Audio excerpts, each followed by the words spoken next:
guys, what's up? Welcome back to the channel. Welcome back to a new video. So I'm actually on my way to go get my car inspected. It has been 5 years since I had the car. New cars in New Jersey, you don't have to get your car inspected for 5 years if it's brand new, and then after that it's every 2 years. So I don't know if you can really see, but it says 3/22, so March 22, it's time to get it inspected. Now I am running cats, so I shouldn't have any problems, but we'll see what happens. I figured I would take you guys along with me just to see, you know, if anything happens, if it passes, because a lot of people always have questions, you know, if catted cars or aftermarket cat cars will pass inspection. So let's head over there, let's see what happens, and I'll update you guys once I'm there. All right, so we are pulling up. I gotta take my access port down because I gotta get to the sticker. Some nice back roads on the way there, so fun little drive, but let's see what happens.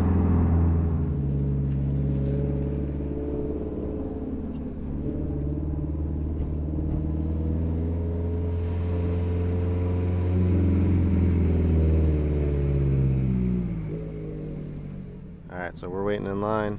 It's about 6 cars ahead of me. Not too bad. All right, so on next. Let's see where we go.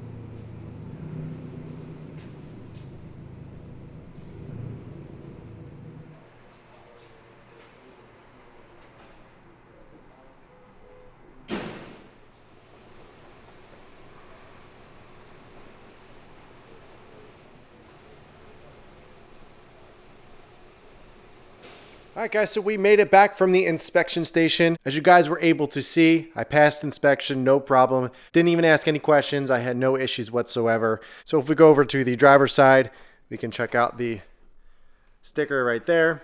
Really ugly orange. I really prefer the new car ones, which are much smaller and they're white. But hey, I mean, I guess I can't complain since I passed. But next time I have to go is March 2024. So after the 5 years of having a new car, it's every 2 years after that, as I explained earlier. So every 2 years I got to go back there and do it, just make sure it's emission compliant. That is all for New Jersey. There's no checks or anything other than just doing the basic emission stuff. It used to be a full inspection. You know, you couldn't have front window tint. Well, you're still not allowed to, but you would fail for that. You would fail for not running a front plate. So there's a lot of other things that they would check. But I would say about 5, 6, 7 years ago, I moved over to an emission only state, and it's fantastic. It's great, super easy. You're in and out. I was probably there for 15, 20 minutes or so, even with all those cars ahead of me. If you guys don't know, I am running a Grimspeed catted downpipe. It is a high flow GESI cat. So I believe it's a 300 cell. Stock is pretty big. I think it's like a 400, or I forget exactly what it is, but it is a little bit smaller than stock, but is much higher quality. It flows much better. So it's actually pretty much like running a catless downpipe. Maybe you'll be able to get, you know, 5 or 10 more horsepower if you're running catless. But honestly, to me, it's not worth it, especially being an emission only state. And you know, I still get the power that I want, and it still sounds really good. So Grimspeed catted downpipe. I have Killer Bee equal length headers, then a titanium Tomei catback. I am going to external wastegate in a couple weeks.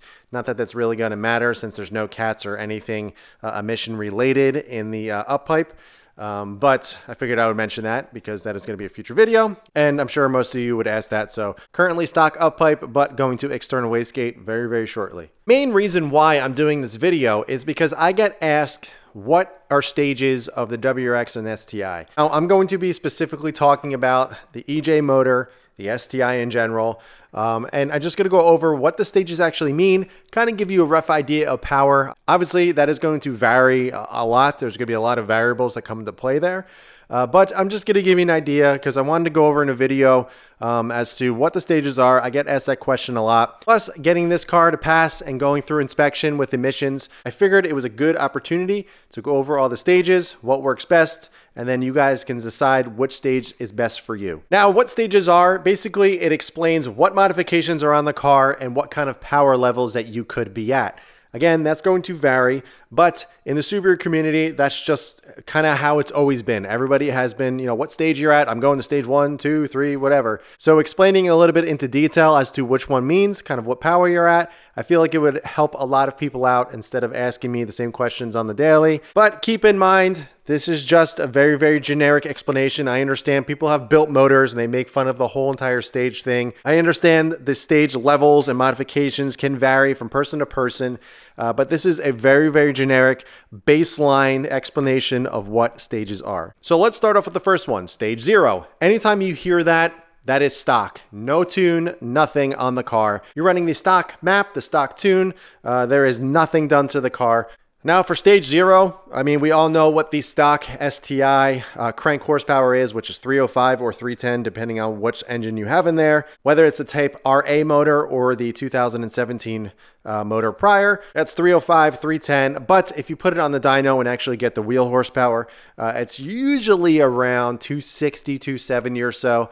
You have to equate for drivetrain loss and all that stuff. So a lot of people are usually scratching their heads saying, why is it not 305 or more? But it's because of the drivetrain loss. Some people have factory freaks and get a little bit more, but that is relatively what you're looking at for a stock STI.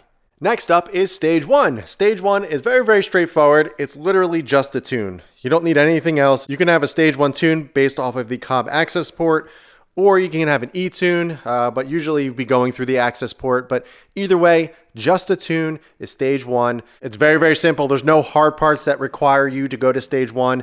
It's literally just all through the ECU and the access port. You can do it through the access port and upload the cob stage 1 map. There's a couple other companies out there as well that you can get some off-the-shelf maps, or you can go to an E-tune. You go back and forth setting data logs, and they'll send you new files back until the tuner of your choice is happy with how everything looks and all the numbers. Now, as for a stage 1 tune, what kind of power you're looking at, this is going to vary, obviously, and a lot of people will have their own opinion on it, but usually stage 1, you're looking at anywhere from 275 to 290 or so, sometimes 300. But that is where you're looking at. And now that is wheel horsepower. I'm not talking about crank horsepower. Now let's move into the next stage, which is stage 1 plus. So simply put, it is a tune, a normal stage 1 tune with an intake. So if you want to run an intake, you're going to have to go to the stage 1 plus tune. Now it's negligible of how much power it actually increases, but you'll get a few gains, nothing too much, but you also get the great sounds from a really nice intake that everybody loves. You get a little bit more turbo spoolie sounds and whooshes and everything. So to me, I definitely think it's worth it. It's one of the fun things about doing this car, but you do need a tune for it to run properly. For me, I was running a stage 1 plus tune from Bren Tuning. They rated my car with the Cobb Redline intake and their stage 1 plus E-tune. And I was around 300 to 310 horsepower. Obviously that is just based on their experience and everything. So that is roughly what you're going to be looking at with a stage 1 plus tune. Obviously you can run different intakes, but for me, this is my favorite one. Not only does it look beautiful, but honestly, the way this thing performs, the IATs drop dramatically. It sounds fantastic. I honestly think it is the best one on the market. Let's move on to the next stage. Stage 2. Stage 2, it starts to get a little fishy for some people, and I'll explain why in a little bit, but stage 2 is basically just adding a downpipe. So you're changing up the flow, you're changing up the way the car runs in terms of the cats, whether you're going catless or catted. You're going to need a tune for that. It's going to run terribly if you don't have one. So going to stage 2, you'll definitely need to get it tuned. So you need a stage 2 tune, whether it's a dyno tune, E-tune, off the shelf from the Cobb access port. And as for power, you're probably looking anywhere from like 310 to 320 or so. Obviously that's going to vary, what gas you're using and all that stuff and what kind of modifications you are running and what tune, but that is roughly what you're going to be looking at. So in stage 2, you heard me say it starts to get a little fishy, and the reason for that is because of the intake. In the 2015 plus EJ motors, the injectors and the fuel system is pretty much maxed out at stage 1 plus. You can go to stage 2, but you're kind of running the risk of running out of fuel. Injectors, fuel pumps, fuel regulator, fuel lines, all that stuff. You're starting to risk the point of the car going lean. Yes, some tuners can do it, no problem. Your car may be running fine. If you are running stage 1 plus with the intake and then you go to stage 2, you're automatically at stage 2 plus. And what that means is a downpipe, an intake, and a tune. And that is where it starts to get fishy. Some people run that exact combo and have no issues whatsoever on the 2015 plus. But for me, it's just not where I wanted to be. It's a little fishy, a little hairy. And like I said, because the fuel system on these is almost completely maxed out at stage 1 plus.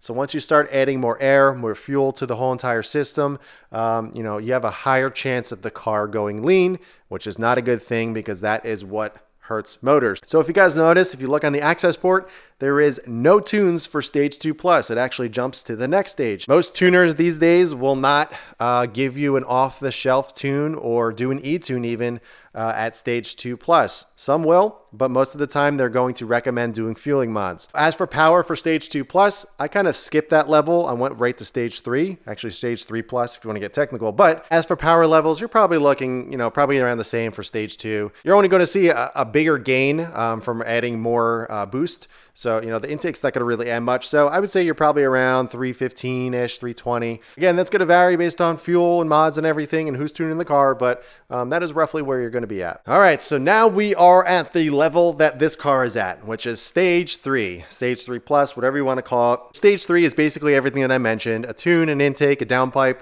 and then you're getting into the fueling mods. So the fuel pump, fuel rails, fuel pressure regulator, injectors, all that stuff you're going to be changing completely because, like I said, the stock fuel system is the weakest link on the V8 chassis with the EJ motor. You're going to run out of fuel. You don't want to be running your injectors at max capacity. You want them running a little bit less. So you still have some room for error. You want the car to run a little bit rich just to keep it on the safe side. But again, that's going to vary. But for this car, I'm running stage 3 plus if you want to get technical. It's not off of an e-tune or an access port. I got a dyno tune for my specific mods. So I'm running the Grimsby Cata downpipe, the Cobb intake. I'm running all the Cobb fueling, so the Cobb 1050X injectors, their fuel pressure regulator, their fuel lines, as well as the AEM 340 fuel pump in the back. And this is also not necessary, but I'm also running the Killer Bee equal length headers. You can sort of see them down there, the white. Also, just to mention it, the Grimsby top mount intercooler, the Cobb bypass valve as well. And again, in a couple of weeks, I'm going to external wastegate as well. You can also see the fuel rails there, which is another thing you need to upgrade. So currently, I'm at 340 horsepower or 352 foot-pounds of torque on 93 stock turbo, and I'm only running at 18 psi, so it's well within its limits. It's a lot of fun, absolutely love it. But when people get to this stage, they really start scratching their heads and start building the motor and start going above and beyond. But for me, I really like the aspect of just bolting things up, tuning it to what I'm running, and just go from there and keep it nice and safe. So after stage 3 or stage 3 plus is really not any stages after that. It's kind of just basically going custom, adding a turbo and all that stuff, going to a built motor and doing all that. Obviously is kind of in another league. Most tuning companies don't really offer any off-the-shelf tunes for anything higher than stage 3. So most of the time you just have to go to a dyno and get a Pro Tune or a dyno tune to get all your modifications tuned for properly and running right. So, whatever is best for you works best for you. I mean, it's as simple as that. Not everybody is a number hunter like myself. I don't really like going out there and pushing the limits of these motors or these cars. I kind of just like to bump things up a little bit, make it feel a little bit better, a little bit smoother, and kind of just how I feel the STI should have felt like from the factory. And to me, at that stage 3 power level that I'm at currently, this car is a ton of fun, way more fun than it ever was. But I will be honest, if you want to keep it even simpler, just going to stage 1 plus was more than enough for the street. You could have a lot of fun with that. You're looking at 300 to 310 horsepower or so. And all you're running is a tune and an intake. You don't need to change up the exhaust. You obviously can, a catback at least. You won't have any issues. You don't need to retune for that or anything. But stage 1 plus, super simple, super easy to do. I went with Bren tuning and I was super happy with that. So if you're looking for a nice e-tune, just to keep it really simple and not to go too crazy, stage 1 plus e-tune from Bren tuning is fantastic. And if you want to go with a really nice intake, I couldn't recommend the Cobb Redline intake enough. I feel like this video was a good topic to kind of discuss since it is a question I get on the daily. So now that I have a video explaining each stage, kind of what power levels you'll be at. Again, keep in mind, I'm going to keep saying this because I know a million people are going to say, oh, stage 2 is this, stage 3 is this power level's wrong, whatever. I just want to make sure you guys know this is a very generic baseline kind of explanation of what stages are. And obviously everybody has a different explanation of which one is each, and they have changed over the years. But again, this is just for the people that have no idea what stages are, what stage 1, 2, or 3 is. So I figured I would just make a video, explain things in a little detail, just to give some people clarification as to what they are. So that's it for this one. As you guys know, I'm at stage 3 plus, whatever you want to call it. I'm running a cat at Downpipe, and I cleared New Jersey emissions, no problem. I didn't have any issues. I got my sticker, and I'm good for another 2 years. So if you are interested in going up in power and changing your downpipe and fueling and all that stuff, you will have 0 problems in New Jersey at least, and you will pass emissions, no problem. But yeah, that's all I got for you guys. If you guys have any questions about any of the specific stages, if you want a little bit more detail, I'll be more than happy to discuss in the comments below. But in the meantime, keep it clean, keep it simple, and I'll catch you guys in the next one.